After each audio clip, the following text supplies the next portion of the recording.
Sewing for Beginners, episode 1. I taught myself how to sew. Let me help you learn too. Today we're going to learn about bobbins. In most standard sewing machines, you need 2 pieces of thread.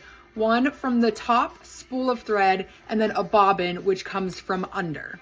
You can buy these pre-wound, but I'm sure that's a waste of money. It's very easy to do yourself. My machine has these little markings to show you how to thread the machine, or this one shows you how to thread the bobbin. So I'm going to take my spool of thread with the thread coming towards me over the top of the spool and put it on the little stick that it lives on.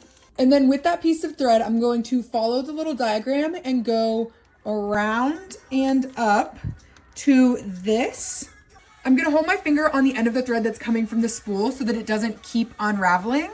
And with the grip on the other end of it, I'm going to put it around this little metal piece in between the plates.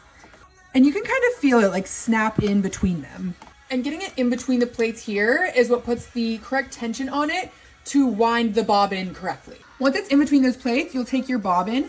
You'll notice that there is a hole on the top and bottom of it. You're gonna take your thread and put it through the bottom of one of those holes and back out the top.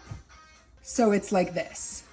You then put that on the little stick that's for winding your bobbin, and shifting that stick to the right is what tells your machine that you'd like to wind the bobbin. Then while holding the tail of the thread that's coming up through the bobbin, you use your foot pedal to make the machine go and wind the bobbin. The thread should rather evenly wind up and down the bobbin, and you shouldn't be able to see it coming off of the bobbin at all. It should be pretty tight.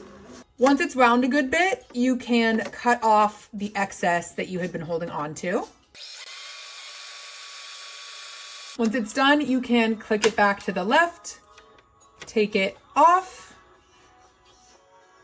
and cut that excess. And then you have a wound bobbin that you are ready to thread your machine with. I will say I'm sure most machines are a little bit different with how you do it, but it should be the same general mechanics, so hopefully that helps.